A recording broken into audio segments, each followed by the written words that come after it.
اس وقت اگر کوئی ان چیزوں کو دیکھے، کوئی لکھنا عالم شروع کرے، کوئی طالب علم، تو وہ یہیں سے شروع کرے، اس کے سامنے نا ایک کلیہ سا آ جائے اور وہ اس سے یہاں سے شروع کر لیں۔ یہ تو 2-3 پروگراموں میں ساری باتیں لاؤں گا۔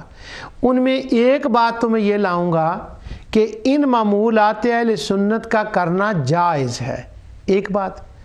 دوسری بات میں یہ لاؤں گا کہ یہ حرام نہیں ہے، اور تیسری بات میں یہ لاؤں گا کہ جو لوگ ان کو حرام، شرک، بدعت کہتے ہیں، ان کی دلیلیں کیا ہیں۔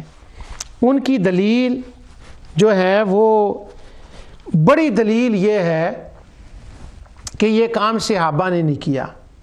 تو میں ان پروگراموں میں 2-3 پروگراموں میں اللہ کی رحمت سے یہ بات اینالائز کروں گا کہ جو کام اپنی ذات میں جائز ہو اور اللہ سبحانہ و تعالیٰ نے، رسول اللہ صلی اللہ علیہ وسلم نے نفس کام کو جائز کہا ہو، تو کیا اس پر پھر بھی عمل صحابہ کی اتھارٹی ضروری ہے کہ ہم تاریخ سے یہ ڈھونڈیں کہ اس کو صحابی نے کیا ہے یا نہیں کیا؟ کیا اس پر بھی کوئی دلیل ہے یا سارے صحابہ نے اس کو کیا ہے یا نہیں کیا؟ مثلا ایک عمل جائز ہے تو ہم توقع کرتے ہیں اگرچہ صحابہ کے حالات میں ہم تک وہ بات نہ پہنچی ہو تو ہم توقع کرتے ہیں کہ یہ کار خیر تھا، انہوں نے کیا ہوگا۔ اور اگر فرض کریں انہوں نے نہ کیا ہو اس کار خیر کو تو پھر بھی کوئی فرق نہیں پڑتا۔ کیوں؟ ایک وقت میں ایک کار خیر نہیں ہوتا، ایک وقت میں کئی کار خیر ہوتے ہیں، کئی نیکی کے کام ہوتے ہیں۔ مثلا طلباء کے لیے کھانا پکانا یہ نیکی کا کام ہے، جو دین کا کام کرنے والے ہیں، اور ان کو قرآن حدیث پڑھانا یہ نیکی کا کام ہے، اور ان کے لیے بلوں کا اہتمام کرنا، بلز دینا ان کے اخراجات کے، یہ نیکی کا کام ہے۔ اب ایک شیخ الحدیث بخاری پڑھا رہا ہو اور وہ کبھی بھی جنگل میں نہ گیا ہو اور لکڑیاں کاٹ کے نہ لایا ہو، اس نے کبھی بھی طلباء کا کھانا نہ پکایا ہو، اور وہ پڑھا حدیث رہا ہے، تو ہم اس کو یہ کہیں کہ یہ جو کھانا پکانا ہے نا، یہ اس شیخ الحدیث نے تو کبھی نہیں کیا۔ اور جو سینسیبل بندہ ہوگا نا، جس کی ساری حصے کام کرتی ہوں گی، وہ کہے گا اللہ کے بندے، اس جامعہ کے اندر 2 کار خیر تھے، ایک لکڑیاں کاٹ کے لانا وہ بھی کار خیر تھا، اور ایک کھانا پکانا یہ بھی کار خیر تھا، اور بخاری اور مسلم کو پڑھانا، ترجمہ قرآن پڑھانا، صرف و نحو کو پڑھانا یہ بھی کار خیر ہے۔ تو اگر اس نے وہ لکڑیاں کاٹ کے شیخ الحدیث نہیں لایا تو وہ فرض تو نہیں تھا کہ وہ لکڑیاں کاٹ کے لاتا، وہ واجب تو نہیں تھا کہ لکڑیاں کاٹ کے لاتا، وہ سنت تو نہیں تھا کہ وہ ضرور لاتا۔ ایک کار خیر اس نے نہیں کیا، دوسرا کار خیر وہ کر رہا تھا۔ اسی طرح اگر ایک مباح کام ہو، ایک جائز کام ہو، اگر وہ صحابہ نے نہ کیا ہو تو کوئی فرق نہیں، صحابہ کسی دوسرے کار خیر کو انجام دے رہے تھے۔ نوٹ کر لیں 100 سال کے بعد آنے والے لوگوں، اب صحابہ کا زمانہ کیا تھا کہ وہ جہاد میں شریک تھے، مسلمانوں کے اوپر جو آفات آ رہی تھی، لوگ مرتدین ہو رہے تھے، ان کا وہ ازالہ کر رہے تھے، ان کے بارے میں وہ سارے اہتمام کر رہے تھے، اور بہت سے کام تھے۔ تو اگر اس زمانے میں کہیں بیٹھ کر رسول اللہ صلی اللہ علیہ وسلم کا ذکر کرنا ہو میلاد کے نام پر، اگر فرض کرو انہوں نے نہ کیا ہو تو کیا فرق پڑتا ہے؟ ذکر رسول تو اپنی ذات میں تو ٹھیک ہے نا۔ تو لہٰذا میں اس پر انشاءاللہ آگے تفصیل سے بات کروں گا کہ یہ ضروری نہیں ہے۔ اور پھر یہ دلیل کہاں سے آئی کہ آپ عمل صحابہ کو دیکھیں؟ اور پھر میں آپ کو یہ بھی دکھاؤں گا کہ ہاتھی کے دانت دکھانے کے اور کھانے کے اور، جو لوگ صحابہ کا اتنا نام لیتے ہیں نا، وہ میں آپ کو پڑھ کے بتاؤں گا، ان کے نزدیک صحابہ کا عمل تو ذریعہ شرک بن جاتا ہے، ان کے نزدیک صحابہ کا عمل تو بدعت ہوتا ہے۔ تو جن کے نزدیک صحابہ کا عمل ذریعہ شرک ہو، جن کے نزدیک صحابہ کا عمل بدعت ہو، جن کے نزدیک صحابہ کا فہم حدیث قابل قبول نہ ہو، جن کے نزدیک قول صحابی قبول نہ ہو، جن کے نزدیک فعل صحابی قبول نہ ہو، وہ وہ ذرا کس منہ سے کہیں گے کہ یہ کام تیسرے دن آدمی کے فوت ہونے کے جو تیسرا دن سوگ کا دن ہے اس کو دعا کے ساتھ اجتماعی دعا کے ساتھ ختم کیا جائے؟ یہ صحابہ سے دکھاؤ۔ اگر دکھا بھی دیں تو حضور آپ کے نزدیک تو نہ ان کا قول حجت، نہ فعل حجت، نہ فہم حدیث حجت، ان کے کام تو بدعت ہیں آپ کے نزدیک، تو آپ کس منہ سے اس کا سوال مانگ رہے ہیں، ان کا عمل مانگ رہے ہیں؟ اور کس حدیث میں ہے کہ کسی کار خیر سے پہلے عمل سے ابھی دیکھو؟ اگر کیا ہے تو ٹھیک ہے، نہیں اگر وہ اپنی ذات میں خیر ہے تو خیر ہے۔ اس پر میں آگے چل کے بھی بات کروں گا۔ توحید کے نام پر وہ جو جائز کام ہیں ان کو کفر، حرام، شرک اور بدعت کہا جاتا ہے۔ اب میں آج اس پر اللہ تعالیٰ کی رحمت، عنایت اور توفیق سے بات شروع کر رہا ہوں۔ جو آیت میں نے قرآن کریم کی پڑھی ہے یہ سورہ بقرہ کی آیت ہے، اور اس مضمون کے اعتبار سے جو میں نے بیان کرنا ہے یہ پہلی آیت ہے اور آیت نمبر 29 ہے۔ اللہ تعالیٰ فرماتا ہے هُوَ الَّذِي خَلَقَ لَكُم مَّا فِي الْأَرْضِ جَمِيعًا، وہ اللہ جس نے تمہارے لیے زمین کی تمام چیزوں کو پیدا کیا۔ اب وہ جو تمام چیزوں کو پیدا کیا تمہارے لیے کا کیا مطلب ہے؟ ظاہر ہے ہم انسان ہیں، ہمارے لیے ہے، لیکن جو قرآن پڑھنے والے ہیں نا، میں ذرا ان کے ذوق کے لیے بات کر رہا ہوں۔ اس سے پہلی آیت یا ایھا الناس اعبدوا ربکم الذی، اب هو الذی خلقکم جو ہے نا تمہارے لیے پیدا کیا، اس کا جوڑ ذرا اس پہلی آیت سے جوڑیں۔ کون؟ انسان، تمہارے لیے اور جو تم سے پہلے لوگ گزرے ہیں ان کے لیے یہ سب کچھ پیدا کیا ہے۔ اور کیا ہے وہ؟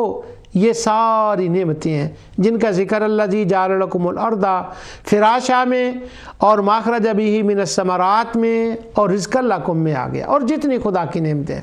اور یہاں جمیع کا لفظ ہے، جو کچھ پیدا کیا وہ سارے کا سارا تمہارے لیے پیدا کیا۔ اب وہ اس کا کیا مطلب ہے؟ یہ جو میرے سامنے تفسیر جس کو میں جب سے ازالہ شبہات شروع ہوا ہے اس کو میں پڑھ رہا ہوں، اور تفسیر ہے صلاح الدین یوسف صاحب کی، چھپی ہے کنگ فہد سے، ملک کنگ فہد بادشاہ نے اس وقت۔ عین ممکن ہے کہ جو اب یہ ترجمے سعودی عرب سے مل رہے ہیں ان پر کنگ عبداللہ کا نام لکھا ہو، یہ مجھے معاف کریں کہ مجھے پتہ نہیں کہ اب وہ نام بدل گیا، لیکن جب وہ یہ میرے پاس جو ہے اس پر کنگ فہد کا نام لکھا ہوا ہے۔ یہ جو هو الذی خلق لکم ما فی الارض جمیعا ہے، اس کی تفسیر میں صلاح الدین یوسف نے جو لکھا ہے وہاں سے میں شروع کر رہا ہوں۔ وہ کہتے ہیں کہ تمہارے لیے پیدا کیا۔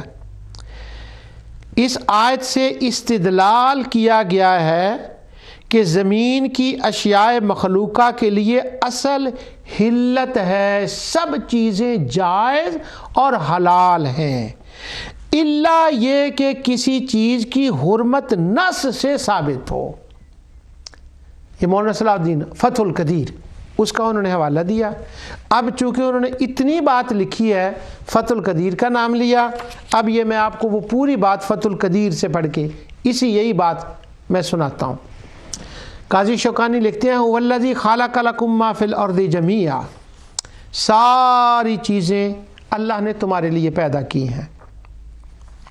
پھر آگے کہتے ہیں وَفِيهِ دلیل، یہ جو آیت ہے نا اس کے اندر اس بات کا ثبوت ہے، دلیل کا مطلب ثبوت، اس بات کا ثبوت ہے کہ الا ان الاصل فی الاشیاء المخلوقۃ الاباحۃ حتی یقوم دلیل یدل علی النقل عن ھذا الاصل ولا فرق بین الحیوانات وغیرها مما ينتفع به من غیر ضرر۔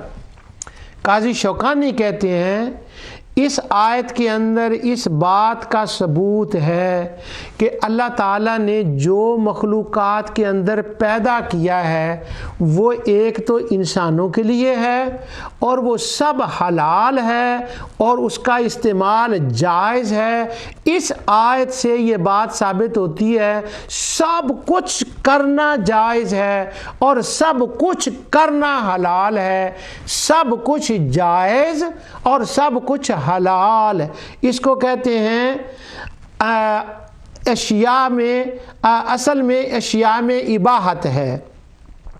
پھر آگے کہتے ہیں ہاں حتیٰ یقوم دلیل یدل علی النقل عن ھذا الاصل، اگر کسی دوسری آیت میں یہ بات ثابت ہو جائے، یہ دلیل ملے کہ یہ چیز تمہارے لیے حرام ہے، ناجائز ہے، وہ جو پیدا فرمانے والا ہے نا، جب وہ پوائنٹ آؤٹ کر دے کہ اس کے اندر تمہارا نقصان ہے، یہ چیز غلط ہے، پھر اس چیز کو ہم حرام یا نجائز کہیں گے۔ اباحت کا دونوں مطلب ہے، نجائز بھی، جائز بھی اور حرام بھی۔ یہ آگے میں حوالے پڑھوں گا جا کے، پھر غور سے سنیں 100 سال کے بعد طلباء سننے والے۔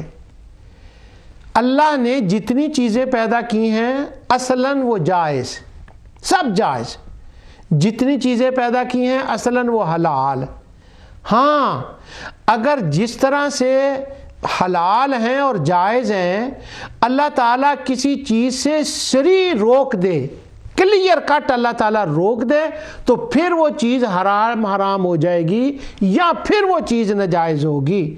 اور آگے وہ کہتے ہیں اس میں کوئی فرق نہیں ہے، جو حیوانات ہیں، اشیاء ہیں، ان میں کوئی فرق نہیں، جائز حلال، جائز حلال، کاش کو اس کی رٹ لگا لے، جائز اور حلال۔ اب قرآن سے یہ قاعدہ مل گیا، یہ پرنسپل مل گیا، اور وہ آگے کہتے ہیں امام رازی نے اس پر بڑے دلائل قائم کیے ہیں، اور امام رازی نے یہ کہا ہے کہ اس کا کوئی الٹ بھی سمجھ سکتا ہے کہ ساری چیزیں حرام ہیں۔ تو امام راضی کہتے ہیں اگر ساری چیزیں حرام ہی ہوں، اللہ تعالیٰ نے ساری چیزیں ناجائز ہی پیدا کی ہوں، تو اس آیت کے اندر تو اللہ تعالیٰ بطور احسان بندوں کو فرما رہا ہے اے میری مخلوق میری عبادت کرو، اور دیکھو میں نے تمہارے لیے ہر چیز کو تمہارے منافع کے لیے پیدا کیا۔ تو اگر ساری چیزوں کا کوئی بندہ الٹ سمجھ لے کہ ساری ناجائز ہیں اور ساری حرام ہیں، تو اللہ تعالیٰ کا احسان جتلانا کس طرح سے بنے گا؟ اور اللہ تعالیٰ نے جو اپنی عبادت کا استحقاق پیش فرمایا کافروں مشرکین کے مقابلے میں کہ میں معبود حق ہوں، میں عبادت کا مستحق ہوں، چونکہ میں نے یہ چیزیں تمہارے منافع کے لیے پیدا کی ہیں، اور یہ چیزیں جو ہیں ان کے بارے میں نے تمہیں بتا دیا ہے کہ یہ نفع بخش نہیں ہے، میں نفع والی چیزیں بھی پیدا کی اور نقصان والی بھی پیدا کی، اور میں نے دونوں کا بتا دیا، تو عبادت کا مستحق تو میں ہوں۔ تو اب پھر اللہ تعالیٰ کا وہ بیان کرنا کیسے صحیح ہوگا؟ لہٰذا اصل چیزوں میں جواز بھی ہے، جائز بھی ہیں اور وہ حلال بھی ہیں۔ کب حرام ہوگی؟ ڈنکے کی چوٹ پہ سیدھی دلیل ہو جس کے اندر لکھا ہو یہ کام کرنا حرام ہے، یہ کام کرنا ناجائز ہے۔ اگر ایسی دلیل نہ ہو تو قاضی شوکانی کہتے ہیں اگر کوئی اور طرح کی بات کرو تو چھوڑ دو اس کو، قرآن کا دامن تھام لو، قرآن کہتا ہے جائز ہے، جائز ہے، جائز ہے۔ اب یہ بات ہو گئی۔ آگے میں دوسری آیت پڑھتا ہوں، پھر میں قاضی شوکانی سے اس آیت کا جو ہے نا وہ ترجمہ آپ کے سامنے پیش کروں گا، اور دیگر مفسرین کا بھی کہ کیسے ہے، اور حافظ ابن تیمیہ کا بھی۔ دوسری آیت کی اصلاً چیزیں جائز ہوتی ہیں اور حلال ہوتی ہیں، یہ بھی سورہ بقرہ سے ہے، اور حافظوں کی زبان میں تیسرا پارہ۔ اللہ سبحانہ و تعالیٰ فرماتا ہے فَإِن لَّمْ تَفْعَلُوا فَأْذَنُوا بِحَرْبٍ مِّنَ اللَّهِ وَرَسُولِهِ وَإِن تُبْتُمْ فَلَكُمْ رُءُوسُ أَمْوَالِكُمْ لَا تَظْلِمُونَ وَلَا تُظْلَمُونَ۔ پیچھے ہے وَذَرُوا مَا بَقِيَ مِنَ الرِّبَا، سود کو چھوڑ دو۔ پھر آگے فرمایا جو نہیں چھوڑتا اس نے گویا اللہ رسول کے خلاف جنگ کی، اللہ نے جنگ کر دیا۔ اب یہاں جو حکم آیا ہے نا سود کو چھوڑ دو، تو جب تک یہ آیت نازل نہیں ہوئی تھی اور لفظ ربا نہیں آیا تھا، اور اس سے پہلے ہے وَأَحَلَّ اللَّهُ الْبَيْعَ وَحَرَّمَ الرِّبَا، تجارت تو ہے حلال اور ربا سود ہے حرام۔ جب تک یہ حرما کا لفظ نہیں آیا تھا، حرم الربا کا لفظ نہیں آیا تھا، اور اللہ تعالیٰ نے جب تک وَذَرُوا مَا بَقِيَ مِنَ الرِّبَا نہیں کہا تھا، اس وقت تک مسلمان مکہ کی زندگی میں، مدینہ کی زندگی میں سودی کاروبار کرتے تھے، وہ لیتے تھے، لیکن اللہ سبحانہ و تعالیٰ نے اس وقت تک اس کام کو جائز رکھا ان کے لیے، کیونکہ اللہ تعالیٰ نے آیت نازل کر کے لفظ ربا سود کہہ کے ان کو روک نہیں دیا۔ تو نتیجہ کیا نکلا کہ جب تک یہ دلیل نہیں آ گئی تھی اس وقت تک ان کاموں کا کرنا جائز تھا، جب تک اللہ تعالیٰ نے کلیئرلی لفظ ربا اور حرم الربا فرما کر اللہ سبحانہ و تعالیٰ نے اس کو روک نہیں دیا۔ اب یہ دلیل آ گئی منع کی۔ اصل کیا، جب تک نہیں کہا وہ جائز تھی، استعمال تھا اور لوگ کر رہے تھے، وہ سب ٹھیک چل رہا تھا۔ ہاں ایسی دلیل ہونی چاہیے منع کرنے کے لیے، حرما کا لفظ آنا چاہیے، حرما کا لفظ، تب جا کے حرام کہہ سکتے ہیں۔ اور ہمارے یہ فاضل دوست میں کسی اور اپنے دوستوں کے لیے استعمال کرتا ہوں، یہ کہتے ہیں مرغی پر غوث کا نام، حرام حرام حرام، اور یہاں دیکھیں یہاں پر مرغی کا نام کا کوئی آیت نہیں ہے، کچھ نہیں، اور لفظ حرام اور شرک۔ جب تک وہ حرام نہیں تھا، یعنی اللہ سبحانہ و تعالیٰ نے نہیں فرمایا۔ اب وہ قاضی شوکانی کی میں دوبارہ دلیل پڑھتا ہوں تاکہ وہ بات سمجھ آ جائے۔ وہ کہتے ہیں کہ اصل میں تو ساری چیزیں اشیاء جائز ہیں، حلال ہیں، جائز ہیں، حتیٰ یقوم دلیل یدل علی النقل، ہاں دلیل آنے کے بعد وہ حرام ہو گئی۔ اب ذرا تیسرے دن کے بعد دعا ختم کرنا، لائیں ہیں حرم الربا کی آیت اس طرح کی، حرم دعا لائیں ہیں کہ 3 دن کے بعد دعا، تب تو حرام ہوگی، تب تو بدعت ہوگی، تب تو شرک ہوگی، جو بھی کہہ لیں، لیکن آیت تو لائیں۔ اس کو کہتے ہیں تمام اشیاء میں اصل میں اباحت ہے۔ یہ ہمارا ایک درسی زبان کا لفظ ہے، میں اس کو ذرا اس کا ترجمہ جو ہے نا وہ کلیئرلی کر لوں۔ اب میں تیسری آیت لا رہا ہوں، لیکن اس آیت سے پہلے میں قاضی شوکانی کی ارشاد الفحول، قانون کی کتاب، قانون کا مطلب یہ ہے اصول کی کتاب، اس کے اندر اصول پرنسپل بیان کیے گئے ہیں، اور قاضی شوکانی نے اس کے اندر جو پرنسپل بیان کیے ہیں وہ کہتے ہیں المسألۃ الاولی حل الاصل فیما واقع فیہ الخلاف لم یرد فیہ دلیل یخصہ او یخص نوع الاباحۃ او المنع او الوقف۔ یا تو یہ ہوگا کہ کوئی دلیل چیز روکی گئی ہوگی، منع ہوگی، اس کے لیے منع کی دلیل ہے، یا اس کے اوپر خاموشی اختیار کی گئی ہوگی، وہ حدیث کی آگے مثال آتی ہیں۔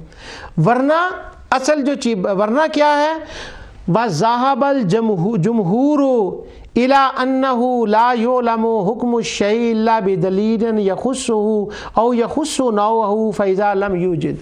اصل جو بات ہے وہ یہ ہے کہ جب تک کسی چیز کے لیے وہ دلیل نہ آئے وہ جو ہے وہ جائز ہوتی ہے۔ اس پر جو انہوں نے دلیل دی ہے اب میں وہ بتاتا ہوں۔ قرآن کریم سورہ النساء مشہور آیت ہے یہ۔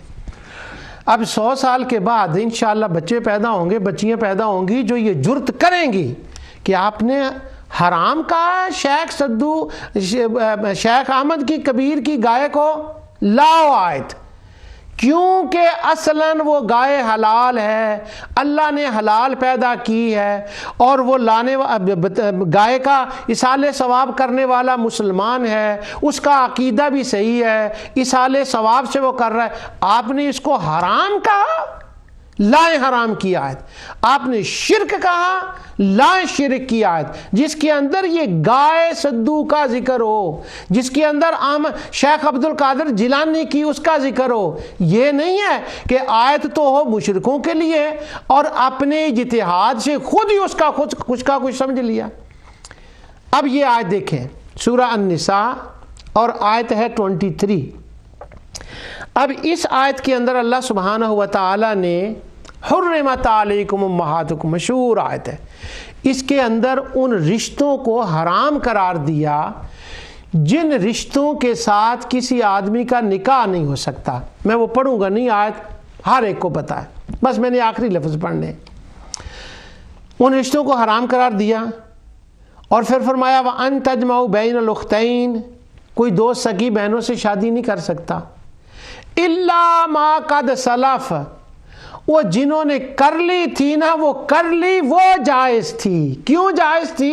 اس وقت تک ابھی حرمت نہیں آیا تھا، اب حرمت آئے تو حرام ہو۔ اور اگر میلاد کے اوپر حرمت نہ ہو تو کسی کے کہنے سے حرام نہیں ہوتا، حرمت لانا پڑے گا۔ حرمت لاؤ قرآن سے۔ حرمت کہاں ہے کہ تیسرے دن دعا معمولات اہل سنت شرک ہے یا بدعت ہے؟ حرمت کہاں ہے؟ حرمہ کہاں ہے؟ کچھ اور نہیں تو وہ باقی باتیں تو 100 سال بعد کی ہوں گی۔ حرمہ اور حرمت یہ بھی یاد نہیں ہوتا ہم سے، وہ حرمت والی آیت۔ اور اللہ تعالیٰ فرماتا ہے الا ما قد سلف، وہ جو ہو گیا وہ ہو گیا۔ اب حرام کب ہوا؟ جب یہ آیت آئی۔ یہ ہے اس کا مطلب۔ کہتے ہیں کہ ثابتۃ الاباحۃ وَاحْتَجُّوا أَيْضًا بِقَوْلِهِ تَعَالَى حُرِّمَتْ عَلَيْكُمْ، جو لوگ کہتے ہیں نا کہ اصل میں ساری چیزیں جائز اور حلال ہیں، قاضی شوکانی کہتے ہیں انہوں نے اسی آیت سے استدلال کیا ہے کہ جب تک دو بہنوں سے نکاح حرام نہیں تھا، حرمت نہیں آیا تھا، وہ جائز تھا۔ اب جب تک میلاد کے لیے حرمت نہیں آئے گا، ذکر رسول، ذکر میلاد، ذکر مصطفیٰ حلال رہے گا، کیونکہ هو الذی خلق لکم ما فی الارض جمیعا، اصل میں اللہ تعالیٰ نے ہر چیز کو حلال بنایا ہے اور لوگوں کے استعمال کے لیے اسے جائز قرار دیا ہے تا وقت حرمت نہ آئے۔ اسی طرح وہ دوسری آیت بیان کرتے ہیں، کہتے ہیں کہ دوسری آیت ہے سورہ مائدہ کے اندر احل لکم الطیبات، کہ یہ چیزیں حلال پاک ہیں، اصلاً ساری چیزیں پاک ہیں۔ یہ بھی دلیل ہے فجعل الاصل الاباحۃ، الآیۃ فجعل اصل الاباحۃ واحتجوا به ایضا، وہ کہتے ہیں اسی سے یہ بھی لیا گیا ہے کہ اصل چیزوں کے اندر جو ہے نا وہ جواز ہے اس کا۔ اگلی پھر وہ آیت ایک دوسری لائے ہیں قل من حرم زینت اللہ التی اخرج لعبادہ والطیبات من الرزق۔ یہ جو آیت ابھی میں تلاوت کر رہا ہوں یہ سورہ اعراف کی آیت ہے اور 32 آیت ہے۔ اللہ تعالیٰ فرماتا ہے یہ حرم آج کا ناظرین جو پروگرام ازالہ شبہات ہے وہ حرمات لرن ہو جائے گا انشاءاللہ عز و جل۔ اللہ فرماتا ہے قل حرم زینت اللہ التی اخرج لعبادہ والطیبات من الرزق۔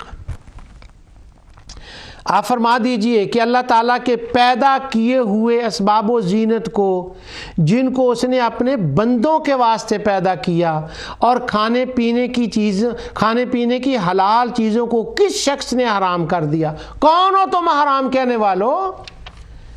شیخ سدو کا بکرا حرام۔ قل من حرم زینت اللہ، کس نے کہا حرام ہے؟ زینت اللہ التی، زینت کو کس نے حرام کیا؟ تو یہی وہ شیخ شوکانی کہتے ہیں کہ یہ آیت جو ہے قل من حرم زینۃ اللہ التی اخرج لعبادہ والطیبات من رزق فإنہ سبحانہ انکر علی من حرم ذلک فوجب ان لا تثبت حرمتہ واذا لم تثبت حرمتہ امتنع ثبوت الحرمت فی فرد من افرادہ لأن المطلق جزء من المقید فلو ثبت للمحرمت فی فرد من افرادہ لثبت فی الحرمت فی زینۃ اللہ وفی الطیبات من الرزق واذا انتفت الحرمت بالکلیت تثبت الاباحہ۔ وہ جو میں باتیں کہہ رہا ہوں وہ ذرا سنگین مشکل زبان میں انہوں نے کہی ہیں۔ وہ کہتے ہیں جب تمہیں یہ کو کہے نا یہ چیز حرام ہے تو ذرا اس کو یہ آیت پڑھ کے تو پوچھا کرو کہ اس مالک نے تو حلال کیا ہے مطلقاً، تم نے کیسے کر دیا؟ ہاں حرام اس وقت ہوگی جیسے من حرم آیت کوئی اور آئے تو وہ حرام ہوگی، اگر اور آیت نہ آئے تو وہ حرام نہیں ہوگی۔ وہ میں نے تفسیر سے پڑھ دیا، لیکن پھر وہ یہاں پر دوسری آیت پھر وہی لے کر آئے، هو الذی خلق لکم ما فی الارض جمیعا ثم استوی۔ اس سے بھی یہی احتجاج کیا گیا ہے کہ اصل اشیاء میں جو ہے وہ اباحت ہے اور تحریم مستثنتاً، ہاں اگر وہ کسی آیت میں حرام کا لفظ آ جائے تو پھر وہ ناجائز ہوگی ورنہ وہ نہیں ہوگی۔ تو یہ قل من حرم زینۃ اللہ التی اخرج لعبادہ والطیبات من الرزق کے اندر آ گیا۔ اب آگے ایک دوسری آیت ہے، اس کو حافظ ابن تیمیہ نے اسی مسئلے میں فتاوی کے اندر بھی لکھا اور دیگر اہل علم نے بھی اس کا ذکر کیا ہے۔ میں وہ قرآن کریم کی آپ کے سامنے آیت بھی پڑھتا ہوں اور اس آیت کے اندر میں تھوڑی سی تفصیل کروں گا کیونکہ ذرا یہ کچھ اپنے لیے بات ہے اور آپ لوگوں کے لیے بھی انشاءاللہ۔ قرآن تو قرآن ہے، جب قرآن سنتے ہیں تو اللہ اکبر اس کے اندر ایک لطف ہوتا ہے۔ قرآن کریم کے اندر سورہ توبہ، سورہ توبہ کے اندر ایک بحث آتی ہے اور وہ بڑی دلچسپ بحث ہے سورہ توبہ کے۔ اور سورہ توبہ آپ جانتے ہیں الحمدللہ، آپ خود بھی جانتے ہیں اور میں نے بھی کئی بار یہ بات عرض کی آپ کی خدمت میں کہ سورہ توبہ قرآن کی وہ صورت ہے جو احکام کے اعتبار سے آخری صورت، بس مختلف مقامات پر مختلف اوقات میں جو آیات نازل ہوئی ہیں فتح مکہ کے بعد، اور اس لیے لقد جاءکم رسول من انفسکم کو آخری آیات کہا جاتا ہے توبہ کے اعتبار سے۔ ہاں وہ جو ایک بشارت والی آیت ہے نا اذا جاء نصر اللہ صورت، وہ آخر میں ہے، اس لیے ترتیب کے اعتبار سے اس کا نمبر 114 ہے اور اس سورہ توبہ کا نمبر ترتیب کے اعتبار سے 113 ہے۔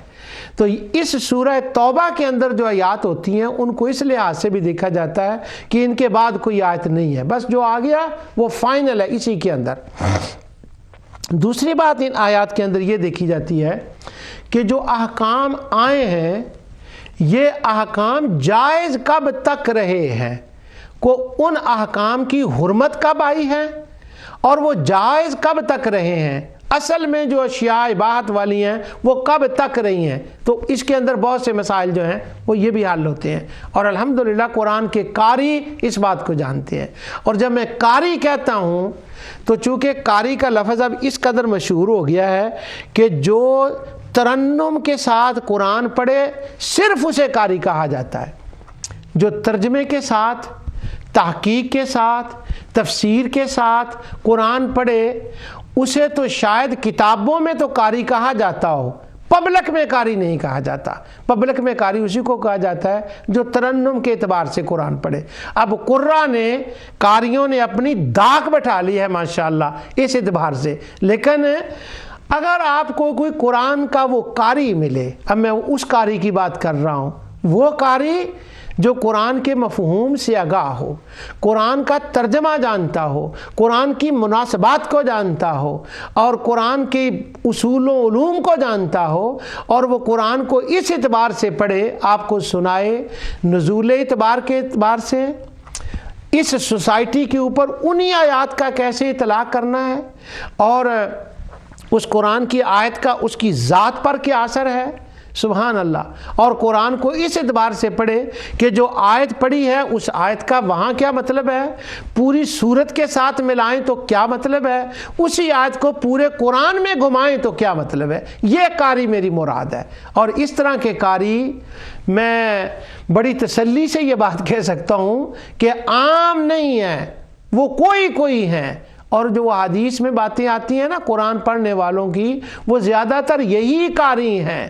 کیا اب دعا کریں، میرے لیے دعا کریں، کیا پتہ اللہ مجھے وہ قاری بنا دے، اور کیا پتہ آپ اس کی نیت کر لیں اور میرا مولا آپ کو وہ قاری بنا دے کہ جس کو مفاہیم سے آگاہی ہو، مناسبات قرآن جانتے ہوں اور یہ بات جانتے ہوں۔ اس لیے وہ لوگ جو ہیں، میں نے ان کے لیے یہ بات کی ہے کہ ترتیب کے اعتبار سے 113 نمبر ہے سورہ توبہ کا، اور 114 نمبر ہے ترتیب کے اعتبار سے اذا جاء نصر اللہ کا۔ وہ اذا جاء نصر اللہ میں تو حضرت عبداللہ بن عباس فرماتے ہیں وہ تو ایک بشارت تھی بس، اس میں کوئی احکام تو نہیں تھے، اس کی رحمتوں، عنایتوں اور کرم کا اس کے اندر بیان ہے، اور آقا دو جہاں صلی اللہ علیہ وسلم سے دنیا کے تشریف لے جانے کی ایک خبر ہے جو عبداللہ بن عباس رضی اللہ تعالیٰ نے جس کا استنباط فرمایا ہے۔ یہ خدا داد صلاحیت تھی عبداللہ بن عباس رضی اللہ تعالیٰ عنہ کی، اور یہ دعائے مصطفیٰ تھی جو آقا نے ان کو دعا دی،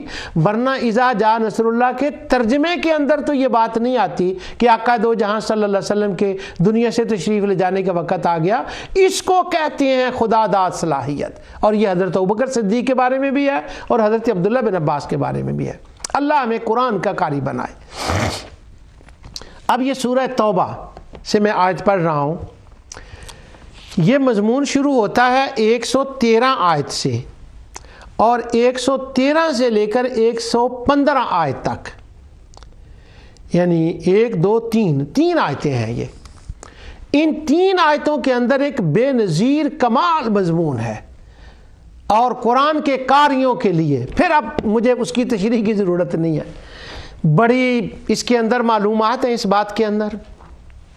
وہ یہ ہے، مضمون یوں ہے اس کا کہ مکہ مکرمہ کے اندر، اب میں پچھلی ان صورتوں کو ملا رہا ہوں، اور میں نہیں ملا رہا، مفسرین رازی کو دیکھ لیں، قرطبی کو، ابن کثیر، سب نے ملایا ہوا ہے۔ اب میں ان کے نام لوں تو اس کی ضرورت نہیں، وہ بات دور چلی جائے گی۔ تو وہ اس کو بیان کر رہے ہیں، وہ کہتے ہیں کہ مکہ مکرمہ کے اندر، مکی صورتوں کے اندر اور سورہ مریم کے اندر سیدنا ابراہیم علیہ السلام کا ایک واقعہ ذکر ہوا۔ وہ واقعہ یہ ذکر ہوا کہ ابراہیم علیہ السلام نے اپنے چچا آزر کو، جس کو عرف میں باپ بھی کہا جاتا ہے، اس کو ایک بات کہی۔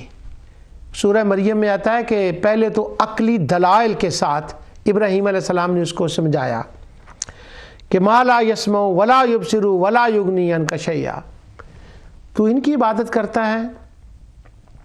جب وہ ساری باتیں آئیں، قال یا ابراہیم، تو ابراہیم سے کہتے ہیں کہ میں تجھے ماروں گا، لارجمنک واہجرنی ملیہ، تو اس نے تھریٹ کی ابراہیم علیہ السلام کو کہ تو یہ باتیں کر رہا ہے میرے ساتھ۔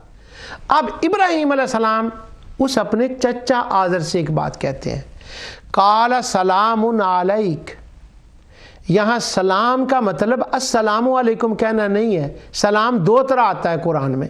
کبھی یہ بات ہوتی ہے کہ آپ بات کر کے جب ختم کریں نا اس بات کو، تو وہ نہ ماننے سننے والا خواہ مخواہ جھگڑا کرتا جائے تو آپ کہتے ہیں سلام بھی، بس اب میں تم سے یہ بات یہیں ختم کرتا ہوں، دوسرے موقع پھر بات کریں گے۔ تو یہاں اسی معنی میں قالوا سلامہ ہے۔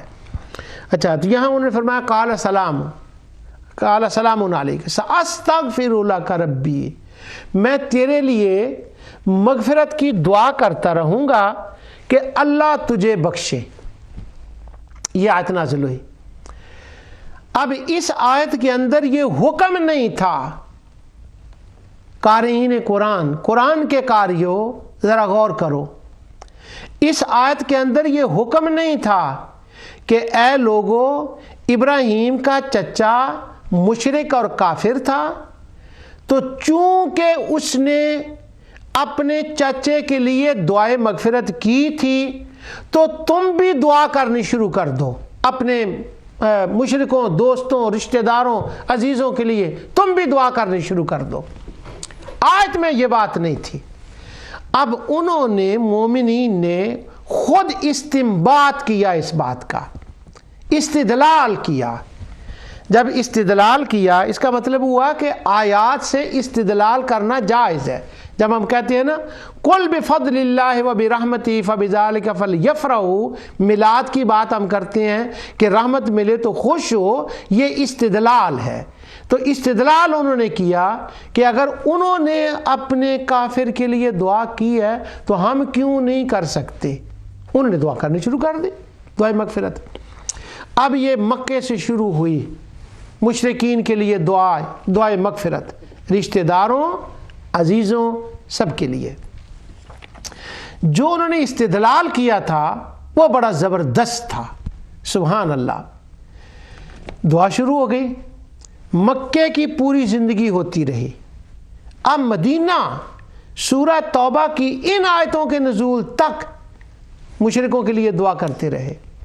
اب اس مقام پر آ کر اللہ سبحانہ و تعالی نے فرمایا، اب میں یہ بات یہ کر رہا ہوں کہ چیزیں اصل میں جائز ہوتی ہیں، تو دعائے مغفرت اصل میں جائز ہے، اور دعائے مغفرت جب اصل میں جائز ہے تو وہ تیسرے دن کریں یا 7ویں دن کریں یا 9ویں دن کریں یا 40ویں کے دن کریں یا ساری عمر کریں، تو جب اصلاً دعائے مغفرت جائز ہے تو اس کو منع کرنے کے لیے حرامہ لانا پڑے گا۔ کیوں؟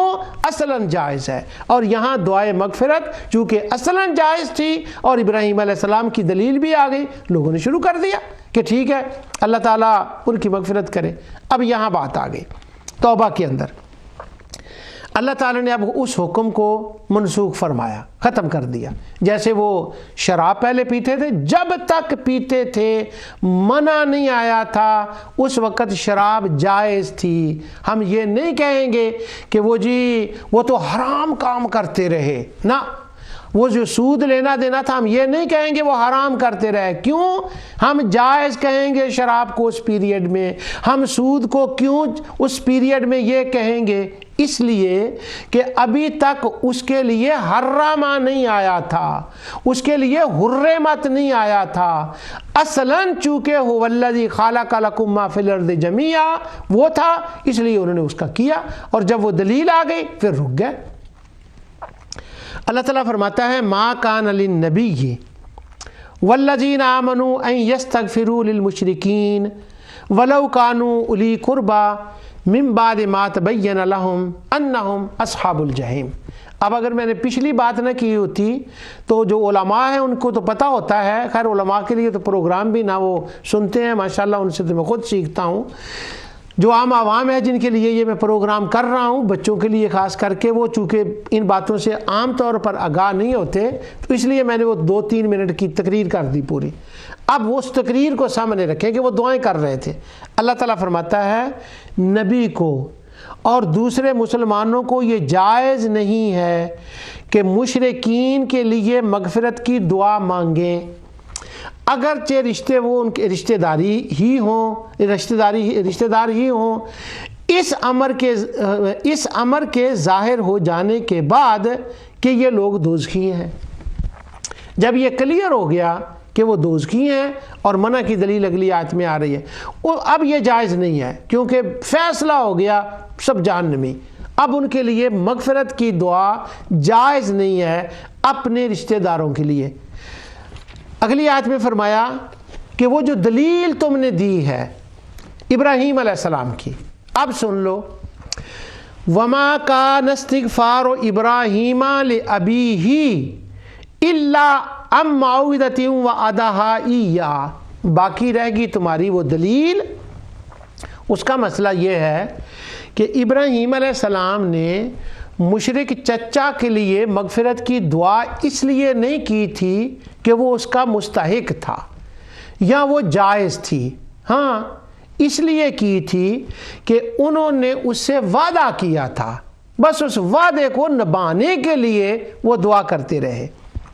فلما تبین لہ انہ عدو للہ تبرأ منہ، پھر جب ابراہیم علیہ السلام پر یہ بات ظاہر ہو گئی کہ وہ تو اللہ کا دشمن تھا، تبرأ منہ، انہوں نے دعا چھوڑ دی اور اس سے الگ ہو گئے۔ اور پھر یہ بھی بات سن لو، ان ابراہیم لأواہ حلیم، ابراہیم تو تھا ہی بڑا آہ کرنے والا، وہ تو تڑپتا تھا لوگوں کے لیے، اور وہ تو بڑا بردبار تھا۔ اب یہ یہاں کیوں ابراہیم علیہ السلام کی صفتیں بیان کی گئیں؟ انشاءاللہ جب وہ درس قرآن کا وقت آئے گا نا بچوں کو، اس وقت پھر اس پر اللہ تعالیٰ نے چاہا تو میں دوبارہ گفتگو کروں گا، لیکن کمال صفتیں ہیں یہاں پر، اور ان کا کیا تعلق ہے۔ اب جب یہ آ گیا نا کہ ان کا نہیں جی کرنا، ان کے لیے دعائے مغفرت نہیں کرنی، اور ابراہیم نے تو وعدہ کیا تھا اس لیے انہوں نے کر دی۔ اب یہ لوگ تو کر رہے تھے مدتوں سے دعائیں، اور ان میں سے یہ لوگ جو تھے یہ تو چلو رک گئے اس حکم کے بعد، دلیل آ گئی۔ اب جنہوں نے دعائیں کی تھیں ان کا کیا بنے گا، ان کا کیا ہوگا؟ اور ان کا وصال ہو گیا، وہ دنیا سے چلے گئے، ان کا کیا ہوگا؟ لوگوں کو یہ فکر لاحق ہوئی۔ اب اگلی آیت میں اللہ تعالیٰ نے اس فکر جو لاحق ہوئی تھی اس کا بیان کیا، اور یہی میرے موضوع کے متعلق ہے۔ اللہ تعالیٰ فرماتا ہے تم یہ فکر کر رہے ہو کہ وہ غلط کام کرتے رہے، وما کان اللہ، اور یہ کام کر کے وہ گمراہ ہو گئے، وما کان اللہ لیضل قوما بعد اذ ہداہم حتی یبین لہم ما یتقون، اللہ ایسا نہیں کرتا کہ کسی قوم کو ہدایت کر کے بعد میں گمراہ کر دے جب تک ان چیزوں میں سے صاف صاف ان کو بتلا نہ دے جن سے وہ بچیں۔ ان اللہ بکل شیء علیم، بے شک اللہ تعالیٰ ہر چیز کا جاننے والا ہے۔ واہ! فرمایا تم جو یہ فکر کر رہے ہو نا کہ ان کا کیا ہوگا، وہ تو چلے گئے، میں نے ان کو روکا نہیں تھا، اور ان کے اوپر ابھی میں نے یہ حکم نازل نہیں کیا تھا، تو اس عمل کے کرنے سے نہ وہ گمراہ ہوئے نہ وہ گناہگار ہوئے۔ کیوں؟ کیونکہ میں نے ان کو منع نہیں کیا تھا۔ اب قاضی شوکانی کی بات اس بات میں سن لیں تو وہ کہتے ہیں کیوں نہیں؟ اس لیے کہ فَجَعَلَ الْأَصْلَ الْإِبَاحَةَ، وہ کہتے ہیں کہ تمام چیزیں اصل میں جائز ہیں، ابھی منع کی دلیل نہیں آئی تھی، تو جب تک منع کی دلیل صریح طور پر نہ آئے، هُوَ الَّذِي خَلَقَ لَكُم مَّا فِي الْأَرْضِ جَمِيعًا، اللہ تعالیٰ نے جو اشیاء نافعہ ہیں، استعمال کرنے والی ہیں، ان کو ساریوں کو ہمارے فائدے کے لیے، استعمال کے لیے پیدا کیا ہے، اور وہ جائز ہیں اور وہ حلال ہیں تا وقت ہے کہ ان کے منع کی دلیل نہ آئے۔ اسی آیت کو امام بخاری نے کتاب استبات المرتدین، جہاں وہ خوارج کا وہ باس لائے ہیں نا کہ خوارج سب سے شریر ترین آدمی ہے کہ وہ کافروں والی آیات مسلمانوں کے اوپر چسپاں کرتے ہیں۔ آپ بخاری کو نکال کر پڑھیں، امام بخاری نے پہلے اس آیت کو لائے ہیں۔ واہ! امام بخاری کی اس فہم پر میں قربان جاؤں، پہلے انہوں نے اس آیت کو لکھا، پھر بعد میں لکھا کہ یہ جو خوارج ہیں یہ بدترین مخلوق ہیں، بڑے برے لوگ ہیں، یہ کافروں والی آیتیں ان پہ لاتے ہیں۔ اب اس آیت کو کیوں لکھا انہوں نے؟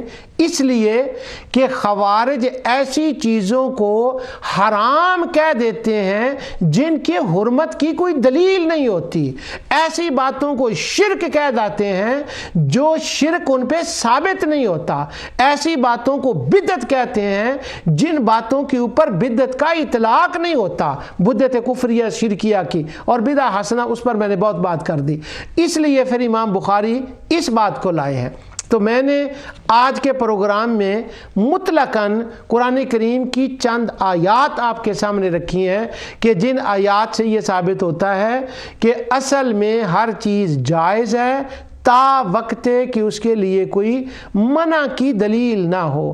اگلے پروگرام میں اللہ کی رحمت، عنایت اور توفیق سے بتاؤں گا کہ مشرکین اور یہود و نصارہ نے یہی جرم کیا تھا کہ وہ جو اصل چیزیں حلال تھیں ان کو حرام کہہ دیا، اور جو چیزیں حرام تھیں ان کو حلال کہہ دیا، اور پورے قرآن میں بار بار ان کے لیے چیلنج آتا ہے کہ بلاؤ ان کو کہو قُلْ هَلُمَّا شُهَدَاءَكُمُ الَّذِينَ يَشْهَدُونَ أَنَّ اللَّهَ حَرَّمَ هَٰذَا، یہ حرام کہتے ہیں اس بات کو، ان کو کہو آؤ لائیں گواہی، کوئی کتاب لائیں اللہ کی، کس کے اندر لکھا ہوا ہے، اور کوئی تحریر لائیں، کہاں لکھا ہوا، تم نے ان کو کیسے حرام کہہ دیا؟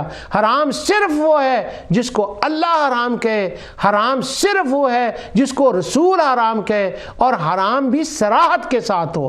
حرما، حرمت، یہ جتنی آیات میں نے پڑھی ہیں اگلے پروگرام میں بھی انشاءاللہ میں اگلی آیات اسی مضمون کے اوپر پڑھوں گا۔ اصل میں جلسہ جائز ہے۔ اب وہ جلسہ کیا ہے؟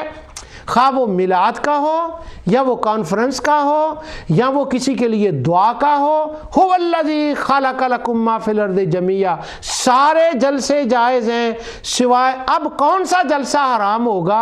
جو خلاف شرع ہوگا، جس میں بدکاری کی باتیں ہوں گی، لوگ اکٹھے ہوں اور فی نفس ہی اپنی ذات میں وہ باتیں حرام ہوں، اس کی وجہ سے تو وہ حرام ہوگا، ورنہ جلسہ میلاد کا ہو، عرس کا ہو، اصال ثواب کا ہو، چیلم کا ہو، وہ جلسہ اپنی ذات میں جائز اور حلال ہے۔ کیوں؟ هو الذی خلق لکم ما فی الارض جمیعا، اللہ نے تمہارے لیے جو جلسے پیدا کیے ہیں یہ اصلاً حلال ہیں اور جائز ہیں، سوائے اس کے کہ ان کے اوپر حرمت کا کوئی حکم آ جائے۔ جو کچھ میں نے کہا اللہ تعالیٰ اپنی رحمت، عنایت اور کرم سے اسے قبول فرمائے۔ وما علیہ الا البلاغ۔